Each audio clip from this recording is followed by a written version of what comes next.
All right. All right. Episode 5, man. Uh, the Football Frame of Mind podcast, man. We're keeping our breakdown of the Power Five conferences going. Really good content. Like I said, I'm Cam. That's Brandon. We here to keep giving content, man. To keep giving you guys what you want. So before we get started, man, how you doing? Oh, I'm good, man. How about yourself? Good. Like I told you before we going, we burning the midnight oil, man. But it's all good, man. We just want to keep working, man. Like, keep talking about sports, man. You talk about sports all day, every day. Sure, pretty much. Right. So, but like I said, we're gonna keep this Power Five conference breakdown going, and we're gonna talk about the ACC, man. That's a great conference, man. It's a wonderful conference, man. Like once they start adding teams from the Big East, man, to get their team together, I think it grew a lot more. So hmm like I said, what's your thoughts, man, on the ACC, man? Like before we get into the storylines of this year. I personally think it's a really nice conference. It's got a good variety of like smaller teams and more prominent teams.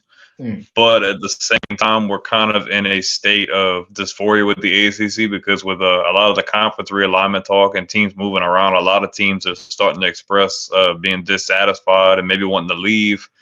The unfortunate thing with that is the ACC has a deal with their teams that doesn't end until the year 2036. So if one of these teams, like say Clemson, Florida State, Miami, want to leave, they're going to have to get a big buyout.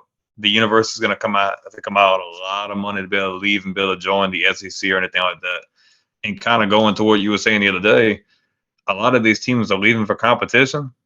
I would feel like that's a small part of it, but I feel like most of it, they're trying to bank on that money that the SEC and all these other conferences are making because I don't find the money's in the ACC the way it is in the Big Ten or the SEC. Yeah, man, you bring up that TV deal not going out to 30 like 2035 or whatever. Like Mm-hmm. it's that's a wild, you know what I'm saying? Like you know, 13 years. yeah, you want to leave, like you gonna have to come out of pocket for that. So like I said, man, it's a great conference, like you said. Got some really great athletes, some great players that came from that conference, man. Some great NFL players, some great broadcasters, everything has come out of that conference, man. So like I said, Clemson is the defending champs. Uh, Mm-hmm. lost to I think Tennessee in the Orange Bowl, but coming into this season, man, they're the storyline. Last year I felt like was very tumultuous in a sense. It was not the Clemson team you've been used to. Um, I think they got some really good players. And like I said, last season was different, as terms of what we've been used to. And DJ is gone now. Mm-hmm. Oregon State. So Cade Klubnik is the guy. I really like him, man. He fits what they want to do, man. He's a dual threat guy with an arm. Like I said, he has a really smooth game as well. You know what I'm saying? He feels like he knows what he's doing. One of those young quarterbacks that's played in that system that, in high school and just immersed itself in, decision making in this, you know, uh, run pass option kind of game. But one Mm-hmm. thing that is very interesting about Clemson is how they picked up uh, their offensive coordinator Garrett Riley from TCU last year. I'd say that's like Mm-hmm. a really big pickup for them, and that kind of makes them the favorite in this conference. If you really want to get into everything, I think they're just head above everybody else. Obviously, they bring in very good classes recruiting wise. So I think they're the favorites coming in. But as we all know, games aren't played on paper. But um, I think Garrett Riley is going to bring a different style of offense to them. and that's really cool, man. So what you think about Clemson, man? Like how you feel their season gonna go this year? I think Clemson's usually the favorite to come out of that division and coming out of that conference every year. But there's some boys in Tallahassee that would probably like to say otherwise. Mike Norvell and Jordan Travis and them boys got a good team. Still got a Yeah. good running back room. Jordan Travis is coming back for his senior year. The defense can get good pressure on the quarterback. I think Clemson's the favorite, but if they get complacent or they look too soon, yeah, Florida State can take the Atlantic if they really want to. They've got the talent up and down the board, and they have a lot to prove. They've got LSU week one and a rematch from last year's game. I think they have a lot to prove this year, but I think Clemson is the favorite for sure. They've got a good roster, like you said, one of the best coach in the conference, probably one of the better coaches in the country. Steady, good recruiting classes. The quarterback room's always solid. Always got good skill positions. Yeah, I think Clemson's still going to be really good, but I definitely wouldn't discount some of these other teams they have in the conference. Okay, understandable. So that kind of brings me into the next storyline I've been kind of following is Florida State, man. Like I said, Jordan Travis is a very good good quarterback for them, man. He fits Hmm. what they want to do. I had questions about him when Mackenzie Milton was there. I thought Hmm. like, well, why don't you just start Mackenzie Milton, man? He's really good quarterback coming off a knee injury, really balling, saying he can play. So I'm like, well, why you don't just play him? And but they stuck with Jordan Travis, and I mean, it's been pretty good so far. So if they don't have any concerns, I don't have any concerns. But my Hmm. concern for them as a team is this a resurgence or just a flash in the pan? How good they can really be, because Hmm. they've been, kind of teetering on mediocrity before last year, really before Norvell took over, honestly. He I just think he's kind of took over and made the things a lot better than where they were going. Yeah, I agree, man. I think he's kind of established a culture, man. I think he's the guy that they never knew they needed. You know what I'm saying? Because they've tried different guys coming in there, Willie Taggart and some other guys. But you can't just, like I said, you can't just come to Florida State. Like Bobby Bowden built that program from nothing, honestly. And Jimbo took it to a place, but be honest, he left in a mess. You know, Yeah, he left in a cluster, bro.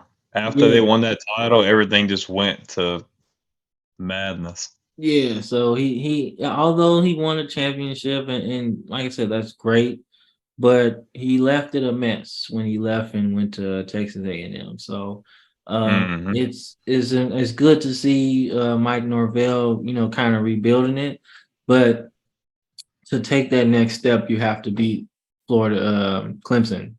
You have to beat That's them. yeah, that's going to what's determine if you're going to be over the hump or not. Because I mean, that's the number one team in your way of winning that division, Yeah, and you have to go through Clemson to get to the title game. If you can't beat Clemson, you're not going to make it to the title game.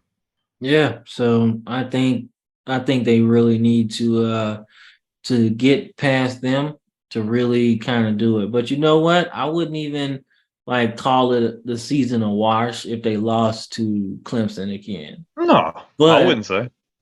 But I would look at it like, how did the game go? Are we getting closer? Are we getting, fighting? Like you mentioned in other video, you said when we were speaking on Nick Saban, like, what I'm saying, it's not about always beating them, but are you close? You know what I'm saying? And I think Florida State, if they can show that they're close, this next wave of recruiting, is gonna go their way because you can really pitch like, hey, we're not really there, but we're coming. You know what I'm saying? And we know we got what's there. So I want to know if this is for real or not. You know what I'm saying? So their rival in that conference is Miami. That's not even a question. Mario Cristobal, great recruiter, had some great success at FIU actually. They fired him too soon, you know what I'm saying? But you know what I'm saying, means to an end. And he really took that analyst role at Bama and parlayed that into a nice head coaching job, man. And he's had Mm-hmm. a nice head coaching career. So I personally didn't think he was going to Miami, to be honest with you. I thought he was going to stay at Oregon because, he had everything going. I mean, it was perfect. I mean, he was winning recruiting battles that he had no business winning. I mean, Kayvon Thibodeau, everybody picked him to come to an SEC school, but he won. Miami's got the brand though, man. If I you mean, can go in Miami and win and turn that around, I mean, you have the brand. I mean, It's just and like how Notre Dame had it for the longest. They have the brand. The U is its own thing. If you can turn that into something, you got recruits for days. and I wasn't shocked that he took it. I was shocked that they wanted to go in the direction of another former player. Mm-hmm. Because they've had a couple players come there and it not really work out. But like I said, I think I forgot his name. I don't know. I don't know what the black coach's name that coached there, but it was rough for him, because he has to deal with some sanctions at the time. But Mm-hmm. you know what I'm saying? And Mark Rick actually played there as well. But you He was know a good what? coach, man. People Yeah, sleep on Mark Richt, bro. Very, yeah. very good coach. And I think he laid the foundation for what they doing right now. You know what I'm saying? Mm-hmm. Because he kind of just straightened things out a little bit. I know his health kind of took a turn for the worst, which is why he kind of left. But I think Mario's the guy, man. I think last season was rough, obviously, but I think it was more about him getting his own players in there first. Mm-hmm. I'm saying because Sometimes that's all it takes, man. yeah, I don't think he has the guys he wants up front on the offense and defensive line because that's what he played, that's what he coaches, that's his bread and butter. So I don't Mm-hmm. think he had the offensive line that he wanted, and I don't think the offensive coordinator Josh Gaddis that he had. I don't think that's the system he really wanted to run. So I think this year he's going to have an influx of young players. I assume that half of the starters might be underclassmen because I Hey, don't think he's gonna really care about where you are as far as junior or senior or whatever. I think he's gonna start the best players this year because I that's think how it should be, though. I mean, he's trying to make an impact, and I mean, you want yeah, to get things turning in the right direction if that's what you have to do, you know. yeah, man, yeah, exactly. So I wouldn't be surprised if they have a lot of freshmen underclassmen starting, man, because they want to turn a corner, and the only way to do that is to get your youngsters going faster. You know what I'm saying? And I think the best way to learn as a young player is playing, man. I don't think you Experience learn. is everything. Yeah, I don't think you learn much sitting holding a clipboard, being the sign guy. I don't think you learn much doing that, and it kind of stunts your growth. So I think he's gonna have a lot of people doing that. So, and my last storyline is Syracuse, man. Syracuse had a good run last year, man. They won like 6 games in a row. Kind of fell Mm-hmm. down, you know what I'm saying, after that, but had some great games, man. They had at least two of the best games last year. I think they had a late second win against Louisville or something. Guy made a nice pass. And then they almost took down Clemson, man. They had to bench DJU for Cade Klubnik to win. You know what I'm saying? But they've always been a thorn in Clemson's side, man, for some reason. Syracuse is one of those sleeper teams, kind of like how Arkansas is LSU. Like it's kind of one of those situations. Yeah, man. Yeah, exactly. So my question, in the storyline for them is, are they going to be the dark horse, to do that, to win the conference, or just the dark fly that always bothers you, you know? So what you think? Mm-hmm. I think Syracuse has got talent. I mean, their quarterback's good. They started 6-0 last year, so obviously they can get a streak going. But man, like they're out of those two divisions, they're in the harder division. They're in the Atlantic. That division's loaded. You still have Clemson there. You still got Florida State there. I don't know who Louisville is now that they don't have Malik Cunningham, so we got to figure out where they're at. NC State's still there without Devin Leary. Wake Forest is still there. I think, if my honest opinion, I think they're probably going to be somewhere in the same wins, maybe like 8, 9 best. I don't see them getting 9. I think 8's a really good guess, but I could definitely see them upsetting one or two of the more prominent teams in the division. I don't see them coming out of the Atlantic, but I see them being, like how you said, a thorn in the ass of whoever. I think they fight hard, they play hard, but you gotta learn how to finish. You Yeah, can't start out 6-0 and just let the drop ball fall. That's gonna come down to coaching. If we can get guys in positions, can we not let these games go? Start because I mean, 7-6, you're barely ball eligible. So yeah, I mean, if they can get a game or two improve this year, I would definitely be happy to see that, and I think they're definitely more than capable of doing that. yeah. Actually, I agree with you, man. I think they are a dark horse, man. Dark fly. I'm thinking more dark fly than dark horse because they're annoying for a lot of those top teams, man, especially when they have to go on the road and play in Syracuse, New York. You know what I'm saying? Mm-hmm. I was stationed up there. So if you have to if you have to go up there in the wintertime, it's not really fun, man. It's not a place you want to go. They're Not still for playing indoors, huh?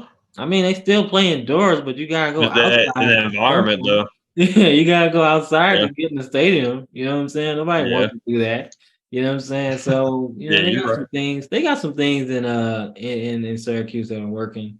But I like Dino Babers, the coach. I like him a lot actually. I love his air raid kind of offense, man. He's not afraid to sling it around, man. And Garrett Schrader is really good. I forgot. I think he was in the SEC at one time at Mississippi State, I believe. And he was good, man. So he's good up there. So I think they'll be good, man. So You know who a team they should really watch out for though? Duke. Duke ah, went 9-4 last year. Their quarterback was the 5th rated passer in the conference. hey, that's funny. That's funny you mentioned Duke because as we go into this next segment, a returning player that I want to really pay attention to is actually Al Blaze Jr. He's a transfer from Duke, not from Duke, from Miami. He's from that famous Blades family that have been a part of Miami for a very long time. I mean, you go back, Beanie Blades was, a part of the 80s teams that started building Miami up, and then just kind of go from there. Like I Mhm. said, he obviously has some difficulties with injuries the year before last, so it's good to see him get a fresh start. And I think he's going to be important for that team on defense. I think he can help his draft stock tremendously, having a great year. You know what I'm saying? And Duke, like I Mhm. said, winning 9 games is awesome, awesome, man. So like I said, their confidence has to be high going into the season. Like hey, man, Definitely. I don't know if they in the coastal or the They're in the coastal. Like okay. they're like let's just list off some teams. So like in the coastal division, they've got NC. Mhm. They've got no, not NC State. They've got who am I thinking of? Oh, they got North Carolina. They got to play. That's the one tough with Drake May and them boys. They got North Carolina. They've got Pitt, Georgia Tech, Miami, Virginia, and Virginia Tech. So it's a lot more wide open than what the Atlantic would be. But we just got to see if they can reproduce what they did last year. 9 wins is a really good year coming from the coach. Mhm. Uh, I think they have a chance to make some noise. I don't know if they're going to win 9, but I think they'll still be somewhere in the same ballpark. I mean, they got a good quarterback. The coach seems like he's got that work together. So, Yeah, yeah, okay. Yeah, there's some definitely some wins in there. Um, I think you struggle with UNC oh, dude, that because that's that's a team we need to talk about. but like I said, that's my next player to watch, man. I think he's the watch guy. I think if you're talking top picks in the draft, it's gonna be Drake Caleb May. Williams from USC and Drake Mays right there. If it's a team that needs a quarterback coming up in the draft, you're gonna get one of those guys. I mean, he's a pure passer, man. He's got it all. He's not slow. He ain't a statue. He can move. He's got a great cannon. So I mean, and he's just gonna get better with every throw, growing into his body. So like I said, man, he's a gamer, man. I say it in almost all our episodes, man. You can't teach game sometimes, man. Like game is game. Sometimes you that good. There's some of those intangibles that not everybody has. I mean, honestly, like I might not be the biggest fan of Caleb Williams. He'll probably go number 1 overall. But don't be surprised that somebody would take a chance on Drake May before Caleb Williams. I'm just saying because that dude can play there. Man, The dude can sling it, bro. like I said, I know we're off topic and we'll probably get into like draft picks in another episode.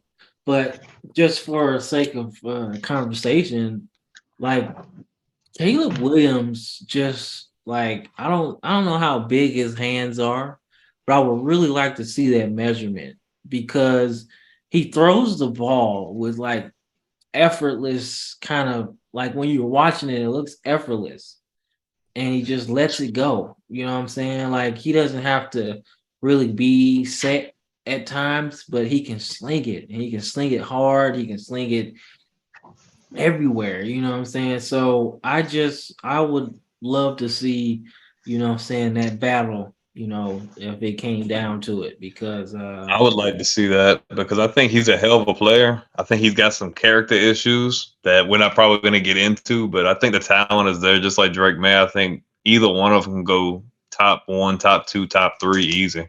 yeah, most definitely, man. Like I said, man, there's a lot of teams that are going to need quarterbacks next year as we get into the NFL in some later episodes. There's some teams that's gonna need some quarterbacks, man, and they got some questions. And I wouldn't be surprised, man, if their seasons start to go haywire, that they start to tank a little bit just to get some draft picks, man. And I think Drake May is gonna be one of those guys, man. So just look out for him, man. Hmm Like I said, what's any other players that you're looking at, my man? Uh, I'll stay on the top of the quarterbacks. You go Tyler Van Dyke with Miami. Okay, okay. You know what? You know what? He's an interesting player, man. He's interesting, man. He like I said, had a down year last year, but I don't think He that had a was better him. year his year before that, yeah. Yeah, I don't think it was just him though. I think the system was just kind of uncomfortable for him. He just it felt like he was trying too hard to make it work, but Hmm instead of being just kind of smooth with it. Yeah. So He was ACC Rookie of the Year though, his freshman year. So I mean, obviously there's something there. yeah, yeah, He yeah. can get it done if he's comfortable and they can get it done. I mean, Yeah, he like I said, he took over for De'Aaron King, didn't he? When De'Aaron King went out with an injury. yeah, if I'm not mistaken. Yeah, so he did some good things. So and I think Mario Cristobal is gonna stick with him. So, he sees something. Because if he didn't, I Hmm think he'd probably replace him. But yeah, man. Like I said, I agree. I think Van Dyke's definitely a player to watch. Because I don't think they go without him. I don't think they win No, without one. he's a shoe in. Like I think he's got a lot to prove this year. Like how Will Rogers has a lot to prove this year. I think he's got a lot to prove for sure. Yeah, man. Like I said, I think the ceiling for them is probably for Miami is probably 8 wins. I'd say that's the most I'd You're be about in the same comfortable. ballpark as me. I would have said that most 9, but most likely like 8, just to Yeah, be conservative. I'd definitely say 8, 9, maybe that's the ceiling I'll be willing to go to. Anything else like that is That's a bit of a stretch. yeah, but if they got to that point, hey, I wouldn't be surprised. wouldn't be surprised either. You know what I'm saying? So, but I think if I'm saying a floor that would be acceptable would probably be 7 or 6 because they didn't Yeah, just enough they to be didn't bowl win very eligible. many. They didn't win very They many won games last 5 year. games last year. They weren't bowl eligible last year. Yeah, so I'd say the lowest I would give them as acceptable would probably be bowl eligible. Like I would think Hmm you would have to 6. go to a bowl game and that would feel like a win for this season. You know what I'm saying? Rather than not going again. I think their expectations are a lot higher, but I think realistically, you're probably looking at 6, 7, 8 best case scenario. Yeah, yeah, most definitely, most definitely. Still a good team though. Right on, man. So like I said, we got into storylines, some teams to watch. Before we get into our famous segment, let's predict this championship game, man. Who you got coming out the Coastal, and who you got coming out the Atlantic?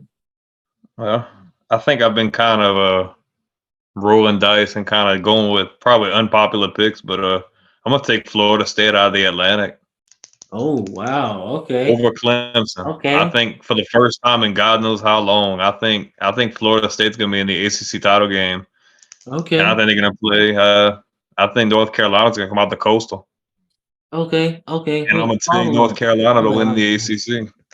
Got a follow up to that. So if they're in the ACC title game, do you think they're a playoff team? Who? Florida State. Man, I guess it really depends because I got North Carolina going to meet them in the ACC championship. I think it's going to come down to where the rankings are because I think the polls are going to be really high on both of those teams, including Clemson too. Okay. Uh, Man, if I had to guess, I would say Florida State would probably be a playoff team, but it's kind of 50-50 with me because I'm sold on them, but I'm not. I'm still kind of iffy. Yeah, I think it's all going to come down to that first game of the year.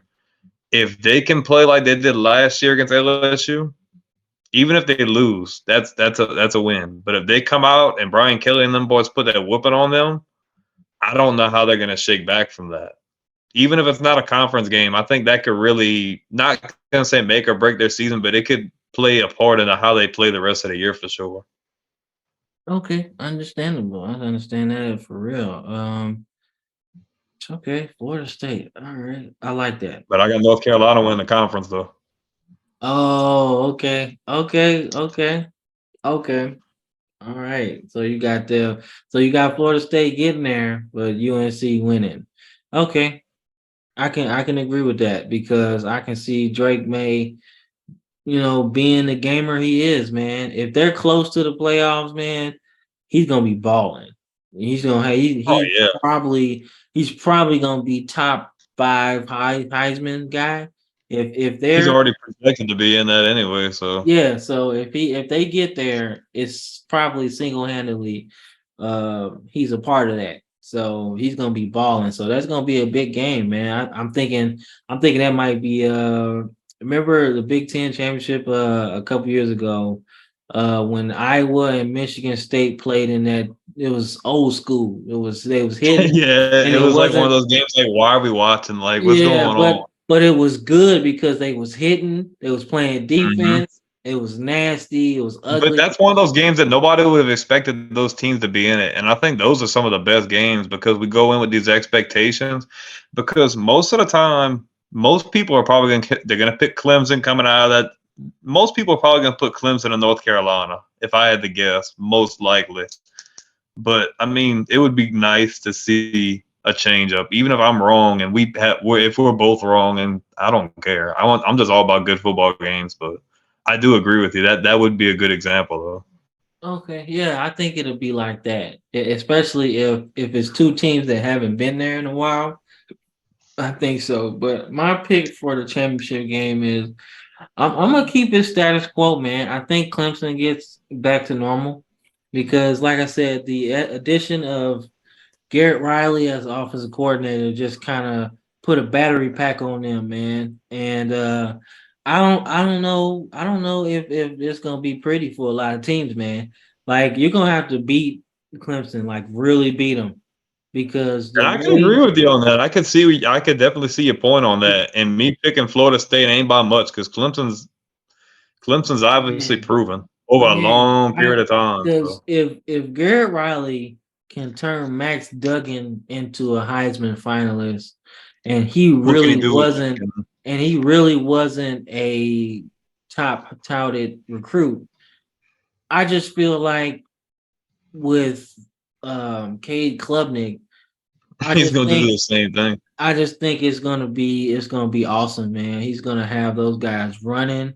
and gunning, whatever they doing is going. Run that wide open And then they offense. got I think Will Shipley came back, so Mm-hmm. he's He gonna did. be running over people, jumping over people as he does. That dude's a beast. So yeah, man. So I just think that that offense is just gonna be a heavy toll for everything. Like you're gonna have to play some defense, man, to beat them. And it's not many defenses built like that. You know what I'm saying? Because one thing people don't understand about Garrett Riley's offenses is that they run the ball. Like it's not just all air raid because their running Mm-hmm. back had like 1,500 yards. You know what I'm saying? Clemson's always got good backs. Yeah. So They the don't talk fact about that that. yeah, the fact that he's inheriting like a good backfield with a quarterback that can run, it's just like Mm-hmm. it works. You know what I'm saying? Like I think that's what hurt them last year. DJ's inability to run. You know what I'm saying? That aspect of it wasn't there for real. Now he could run, but not to Trevor Lawrence, Deshaun Watson, Cade Not Klubnik. to the same degree. Yeah, you know what I'm saying. So that's my pick on that side. And then like I said, I'm high on Drake May, man. I think in that conference, man, in that division, I mean, he's the top dog, man. And to beat UNC, you're gonna have to beat him. You And got to outscore him, bro. They yeah, can you score don't have to points. outscore him because he's going to score. You know what I'm saying? Just like Sam Howell before him. Like they put up points. They could pass the ball. And I like it. I don't know how their running back situation is. They always had some good ones. But Drake May, man, I think if anybody has the skills and the ability to beat Clemson, It's it's him. him. It's him, man. Like sometimes, like I said, you just need a gamer, and I think he's a gamer. And if they meet in the championship game, I like I said, I think it's a toss up to me. You know what I'm saying? Especially if the playoffs are at stake for either one. You know, Mm-hmm. I think if Clemson's out of it, I think it might they might beat UNC. But I think if Clemson's in it and UNC is not in it, I think Oh, they they can gonna. beat them. I think they can beat them because it's going to be a guy that's probably going to be ready for the Heisman. He needs a Heisman moment. What bigger Heisman moment than beating Clemson to win the ACC championship Do you game? think he's the best player in the Do you think he's the best quarterback in the conference? Um, as far as pure passing, yeah. Like if we're talking athletic ability, now I think Cade Klubnik is a little bit better as far as we're talking athletically. But as far as pure being a pure passer, which is basically what quarterback is, he's good. He's up there. He's the guy, the top guy. You know what I'm saying? So Mm-hmm. like I said, I think he's awesome. And he's gonna be a driving force in this conference, man. Like I wouldn't be surprised if he's player of the year in the ACC. I wouldn't be surprised if that. I wouldn't even be surprised if Cade Klubnik is player of the year, honestly, because like I said, you're gonna probably be on an undefeated team regarding any slip ups. Their defense is usually always there to play too. They've always got talent on defense too. Yeah, So yeah, and a even though they freshman. lost a few guys, but Yeah, and a freshman to look at on Clemson is Peter Woods, man. He's from Alabama. Obviously, everybody thought he was going to go to Alabama, and it was a slam dunk. But he threw everybody a curveball and committed to Clemson.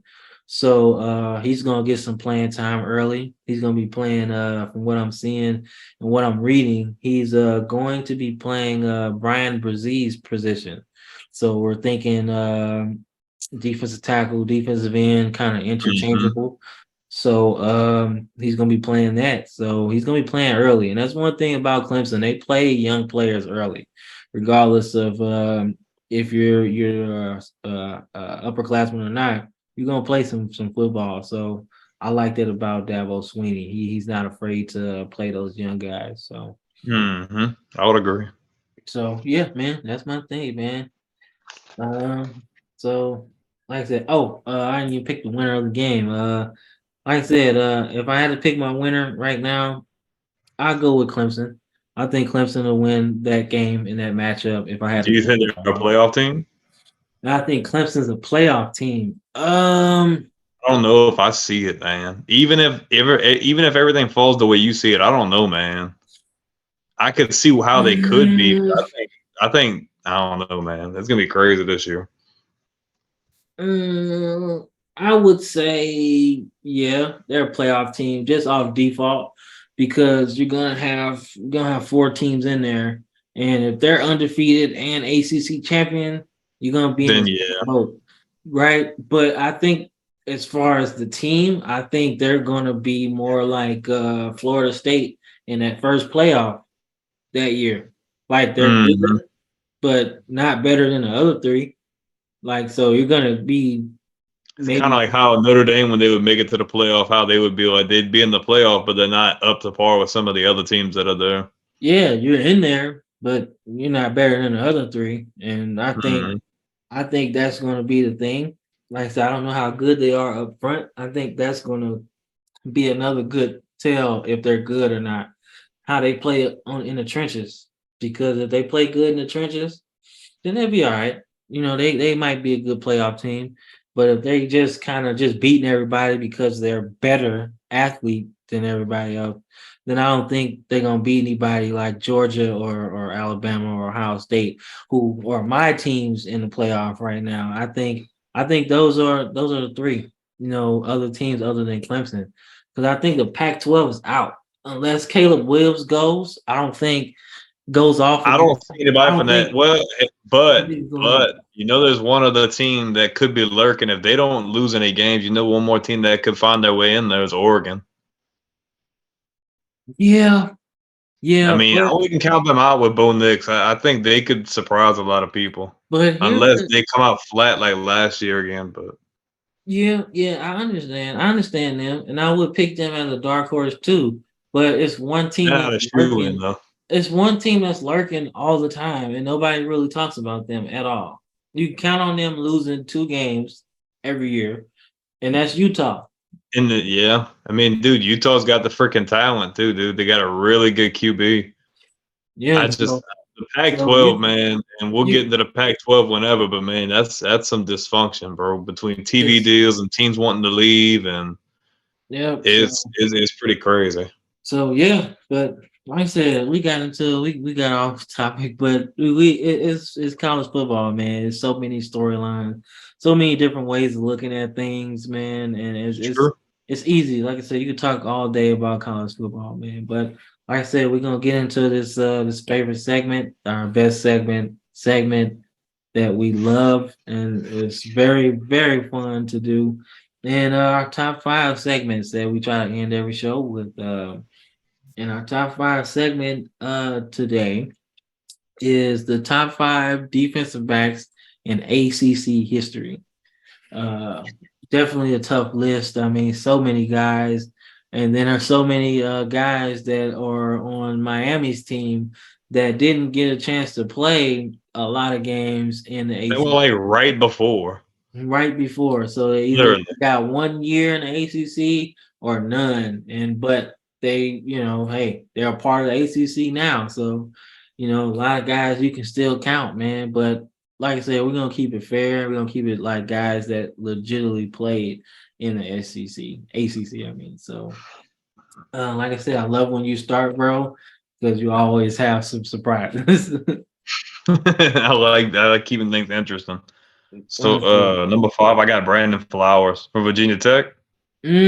Okay, I Really remember good him. tackler, really good in pass coverage, nice I at remember breaking up the him. ball. Maybe not the flashiest, not going to get you a bunch of interceptions, but he's not going to have a bunch of big plays get past him. If the guy's in front of him, he's going to make the tackle. He's a good playmaker.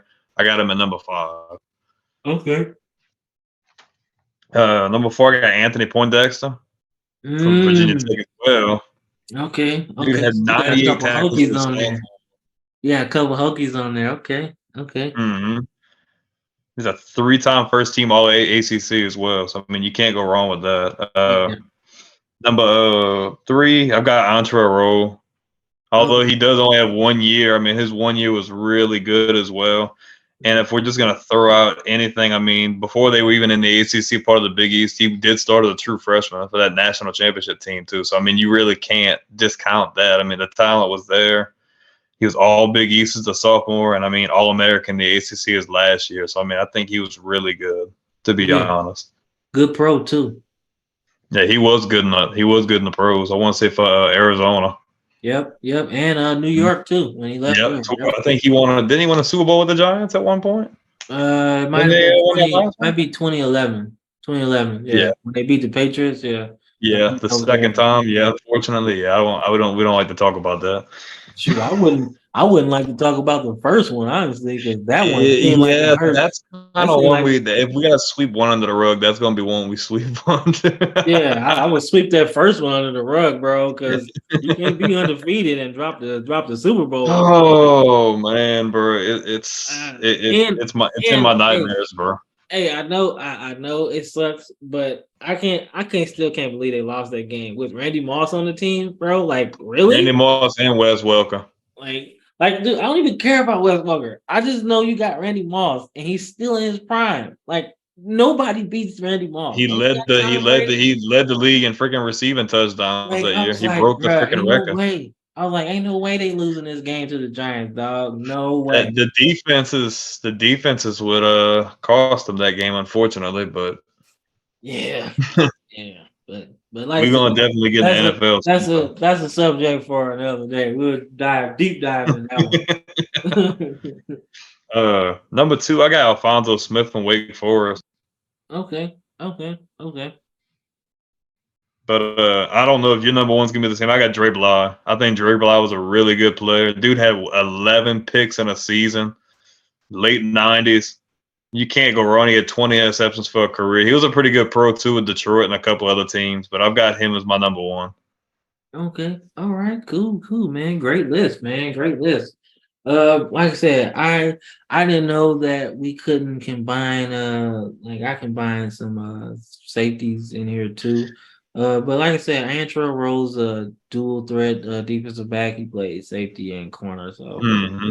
like I said, I think a couple other my guys might have did it too. So I think, man, being able to do both, I think just makes you even I better. think that's better on your part anyway. It looks better on your freaking resume to me. If you can play in the nickel, you can play corner, you can do whatever. I mean, Yeah. So, number 5, man. I'm gonna go Brian Dawkins, man, Clemson. Brian hmm Dawkins, Clemson, man. Like I said, Weapon X, man. He did some great things at Clemson, man. He's a hard hitter. Clemson surprisingly has some great defensive backs that came through that school, man. And one today is AJ Terrell for the Falcons. He's really oh, good. he's a freaking monster. Monster, yep. So they just continue, man. Like I said, Brian Dawkins. Like I said, I don't know if he got any All Americans, but I think he got one. At the end, Nobody talks about his college. Though. Everybody remembers him with the Eagles, which I mean for good reason. He was man, a Hall of but he had to Famer, start but somewhere, and he started there, and he was out there hitting, man. Number 4 on my list is Jalen Ramsey, man. I don't think people understand. yeah, I wanted to put him. Yeah, Jalen Ramsey, man, he's a star, man. Like, I mean, he could cover tight ends. He comes down there and hit you in the box. He's just an all around great corner, man. I hated how he ended up getting drafted by Jacksonville. I just think that was just a bad. I just think why would you let him slip like that if you were the other team? You need a guy like him. I don't At care. least he was a part of a good defense. I mean, yeah, true. But like I said, Jacksonville Yeah, doesn't I do agree though. Jacksonville doesn't do right with anybody, so I'm not even surprised. You know what I'm saying? So, but Jalen Hmm. Ramsey, speaking on college, he's just a stud, man, stud player, stud corner. He can play everywhere. Like I say, he's a hitter. That's one of my favorite things is corners. Like I wouldn't even like put you on the list if you weren't like a good tackler. You know what I'm saying? And he definitely did his thing. Hmm. Like I said, I think our list is going to kind of mirror each other. But Antrell Rose number 3 for me. Obviously, he's a stud player, and what kind of sold me on him was his ability to play, man, just the ability to play all over the field. And I think him playing as a freshman just showed how good he was, man. He's an athlete, a hell of a good athlete, and he stuck his nose in the run game, man. And like I said, man, you think the Big East was soft for the Miami players, but he came in the ACC and showed that hey, it transfers. So he's definitely good on my list. Anthony Poindexter, is on your list. He's definitely on my list at number two. From Virginia, he was good, man. Like you say, all ACC three times. Had 98 tackles one year, like as a As a cornerback. sophomore. Yeah, so yeah, he was definitely sticking his nose in there, making some plays. So and when I think about having 98 tackles, I don't think it's a thing you can just say, oh man, he was just doing it. I think he might have been playing safety too. Because if But you're getting still, a that's lot, a lot of tackles for a safety. 98 tackles, you're thinking that's like a linebacker always yeah, being so around the box and everywhere else making tackles. But that's a lot for DB. yeah, see what I'm saying? So either his team sucked and he was always making tackles from behind, or he was playing safety and they lined him up in the box and everywhere. So Hmm. either way, like I said, number two on my list, man. When you win all conference three times, man, that stands out to me. And 98 tackles at DB is otherworldly to me. So definitely number two. And we're gonna have the same number one. Dre Bly, man, same stat that you mentioned stood out to me. 11 interceptions. Um, stood out to me, man. All American as a freshman. So like, and had a great career, man. Parlayed that into a second round draft pick in NFL. And had a good career. And for me personally, he actually won a Super Bowl for the St. Louis Rams and a great corner Hmm. for us.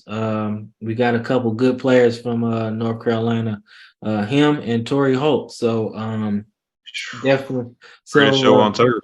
yeah, so yeah, I love me some Dre Bly, and hey, he was good, man. One of the best. Like I said, some honorable mentions. For my list would be Justin Miller. He played with I think it was Clemson. He was super fast, bro, super fast. Ty Hill, also a Clemson guy. Another fast, athletic dude. Man, he played on the Rams too. Man, wasn't as good as Dre Bly, but yeah, whatever. But like I said, he was a good player, man. Fast, definitely. And then, like I said, those are my honorable mentions for sure, man. Those guys, man. So, Yeah, I think Lamarcus Joyner was really good too. yeah, Lamarcus Jordan was nice, man. He was nice. He was close to being on my list over Brian Dawkins, man. But I can't go with Weapon X. Can't do it. I can't do Weapon X, man. That's my guy. So, but yeah, Lamarcus Jordan was good, man. He was actually a Swiss Army knife. You know what's crazy? He played on the Rams too. Like all he do is play on the Rams, man. And we still end up leaving and going to fucking LA. Like, That's kind of that, but that was kind of the trend that they were going through at that point. That before they left St. Louis, man, they get a lot of really good guys, and just something would happen, they'd always freaking leave. Unfortunately, yeah, man. I was like, bruh. I'm honestly, dude, I miss them being in St. Louis. I'd rather them in St. Louis than LA, to be honest. Because look, man, LA is a this will be our closing argument segment, but like LA has always been a basketball town, man. And maybe second a baseball town, and then third a hockey town, and then fourth a football town. And I think it might be Yeah, fifth. It might be fifth if you consider people love soccer too. So they might be fighting for fifth, fourth, and fifth every year in that city. So it's just it's the reason why he left in the first place. So if you thought it was gonna change, it's it's really not because they're really not the main focal point. What should have happened was the Rams should have stayed in St. Louis. If you was gonna have a team that ended up moving anyway, I like the Raiders in Oakland, but if the Raiders were gonna move, they should have just went to LA like they were when they had Bo Jackson and them boys. They should have went back to LA. That would have worked. yeah, it would have But worked the there. Rams in LA, it just felt like a money pool to me. Even I mean, even the Chargers, like the Chargers could have stayed in San Diego, man. I mean, it was different. Yeah, like But I I don't mean, like I said, I don't understand that move for them. Like I understand the move to LA because Stan Kroenke had like $1 billion to spend, and Yeah. he had an investor give $1 billion, so the other owners didn't have to really put no money up. So it made sense to pick them as the team to move, right? So, Hmm. but the Chargers moving just didn't make any sense at all, man. I thought they had a really good setup, man. That's what I'm saying. All you had to do was literally just build a stadium for them. That's it. They didn't want. I don't think they wanted to do that. I think they just said, "Screw it. We just want to move them and give them something else." Like that was dumb. Like And to this day, going they to still LA, don't there's have a no stadium. individual. They still don't have a stadium.